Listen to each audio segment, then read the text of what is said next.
বন্ধুরা, big breaking update. Trump পুরো বিশ্বের জন্য হরমুজ প্রণালীকে বন্ধ করে দিয়েছেন। হ্যাঁ, আপনারা স্ক্রিনে দেখুন, গতকালকেই ট্রাম্প তাদের ফক্স নিউজে এসে খোলাখুলি ঘোষণা করেছেন যে আমরা হরমুজ প্রণালী বন্ধ করে দিচ্ছি। এটি শুধু ইরান বা ইরানি জাহাজগুলোর জন্য নয়, এটি হচ্ছে পুরো বিশ্বের জন্য। অর্থাৎ কাল যদি সৌদি আরব থেকে ভারতের কোনো তেলের ট্যাঙ্কার আসে বা কাতার থেকে কোনো গ্যাসকে নিয়ে আসতে চায়, সেই জাহাজ এখন হরমুজ প্রণালীতে প্রবেশ করতে পারবে না, আবার সেখান থেকে বেরও হতে পারবে না। ট্রাম্প আরও বলেছেন, এটি শুধু আমাদের মিত্রদের জন্য নয়, বরং শত্রু মিত্র সবার জন্যই। অর্থাৎ ইউরোপীয় দেশগুলো তেলের ট্যাঙ্কারের হরমুজ প্রণালীতে যাতায়াত করতে পারবে না।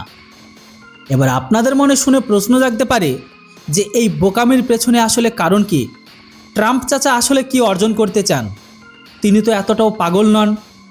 তিনি যে যুক্তি দিয়েছেন সেটা হলো এর মাধ্যমে ইরান থেকে তেল ও গ্যাস বিক্রি করে সেই যে আয়ের উৎস সেটাকে তারা বন্ধ করে দেবে।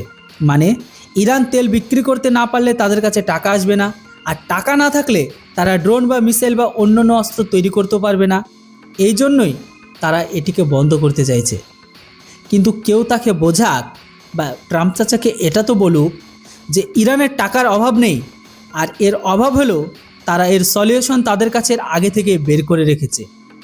যুদ্ধ চালিয়ে যাওয়া তাদের কোটি কোটি টাকার মিসাইল ফায়ার করতে হয় না, তারা মাত্র কয়েক লাখ টাকার ড্রোন দিয়ে সেই কাজ করে ফেলে, যা করতে আমেরিকার কোটি কোটি টাকার অস্ত্র খরচ হয়। তাদের ড্রোন ও মিসাইল এত সস্তা যে ইরানিদের তেল বিক্রি করার কোনো দরকার পড়ে না। উল্টো ইরানের অর্থনীতি এমনিতেই ধ্বংস হয়ে আছে, তার আগে থেকে দেউলিয়া। উল্টানো বইয়ের আপনি পৃষ্ঠার কত উল্টাবেন? এর চেয়ে বেশি আর কি ধ্বংস করবেন ইরানকে? এখন আপনারা তো বলতে পারেন, আমেরিকা এত দুর্দান্ত এজেন্সি আছে, সিআইএ আছে, এফবিআই আছে, এছাড়া আরও অনেক ইন্টেলিজেন্স উইং আছে, তারাও তো ট্রাম্পকে পরামর্শ দেয়। তবে কি তারাও বোকা? উত্তর হলো একদমই না। আসলে আমি এতদিন যা বলেছি তা ছিল পর্দার সামনের ঘটনা। হ্যাঁ, আসল চাল হলো এই যুদ্ধে পুরো ইউরোপ দেশগুলোকে যুদ্ধে একসাথে একত্রিত করে টেনে আনা। বুঝলেন না তো? দেখুন, হরমুজ প্রণালী বন্ধ হওয়ার ফলে সবচেয়ে বেশি ক্ষতিগ্রস্ত হবে ইউরোপীয় দেশগুলো। কারণ ভারত বা চীন আমরা কোনোভাবে বিকল্প ব্যবস্থা ঠিক বের করে ফেলব, রাশিয়া বা আফ্রিকা থেকে তেল আনিয়ে নেব। কিন্তু ইউক্রেন যুদ্ধের কারণে ইউরোপের দেশগুলো রাশিয়া থেকে তেল গ্যাস নেয় না, তারা পুরোপুরি আরব দেশগুলোর উপর নির্ভরশীল। আর এই জন্য ট্রাম্প এই চাল চেলেছেন, আমরা হরমুজ প্রণালী বন্ধ করে দেব। ইউরোপের দেশগুলো বলবে এটা খোলো, তখনই আমরা বলবো ঠিক আছে, নিজেদের সেনাবাহিনী পাঠাও, আমাদের সাথে মিলে হরমুজ প্রণালী খোলো। কারণ একা আমরা ইরানকে কখনো আটকাতে পারছি না। আর এর জন্য ভারতের তথাকথিত ভূরাজনীতি পণ্ডিতরা যারা আপনাদের প্রতিদিন জ্ঞান দেন, তারা কি বলবে? কেউ বলবে চীন থেকে অস্ত্রের সাপ্লাই যাচ্ছিল তাই বন্ধ করেছে, কেউ বলবে তেলের সাপ্লাই আটকাতে বন্ধ করেছে, কেউ এটাও বলতে পারে তাদের আয়ের উৎস শেষ করছে। কিন্তু আসল সত্য আমি আপনাদের বলে দিলাম, এটি শুধু এবং কেবল ইউরোপের দেশগুলো এই যুদ্ধে একত্রিত করে জড়ানোর চেষ্টা।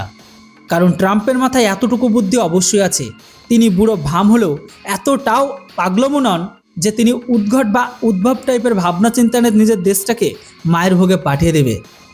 তিনি এতদিন রাজনীতি করে তিনি এত বড় একটা পদ পেয়েছেন, এতটুকু আপনাদের মাথায় ঢোকা উচিত, ইনার এতটুকু বুদ্ধি অবশ্যই আছে। একা তিনি ইরানকে হারাতে পারবে না। ইসরায়েলই আজকের দিনে একমাত্র দেশ যারা এই যুদ্ধ থেকে কোনোভাবে কিছুটা সফলতা পেয়েছে বা পাচ্ছে। আমেরিকান সেনাবাহিনী থেকে কিছুই হচ্ছে না, তাই তারা ইউরোপের দেশগুলোকে টাকার এই পুরোপুরি পরিকল্পনা করেছে যাতে হরমুজ প্রণালী খোলার নাম করে এই সমস্ত দেশ, বিশেষ করে পুরো ন্যাটোকে এতে জড়ানো যায়। ভারতকেও চেষ্টা করা হতে পারে, তাতে ভারতও নিজের দু একটি যুদ্ধজাহাজ পাঠায়। কিন্তু আমাদের সতর্ক থাকতে হবে, ট্রাম্পের এই চালে আমাদের পা দেওয়া যাবে না বা ফাঁসা যাবে না। আমরা সর্বদা দূরে আছি, দূরে থাকাটাই ভালো। তবে আমি একটা জিনিসের জন্য অধীর আগ্রহে অপেক্ষা করছি যে ট্রাম্পের এই সিদ্ধান্তের উপর বিশ্ব কী প্রতিক্রিয়া জানায়। ন্যাটো দেশগুলো কি এই চালে জড়িয়ে পড়বে, নাকি ট্রাম্পের খোলাখুলি বিরোধিতা করবে? আর ভারত যে এখনও পর্যন্ত বেশ পরিপক্ক প্রতিক্রিয়া দিয়েছে, ট্রাম্পের এই ভুল পদক্ষেপ কী স্টেটমেন্ট দেয় তা জানা অত্যন্ত আকর্ষণীয় হবে। এই জন্য অবশ্যই আপনার আপডেট ইন্ডিয়া চ্যানেলটিকে সাবস্ক্রাইব করে রাখুন।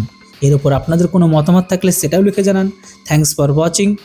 জয় হিন্দ, বন্দে মাতরম।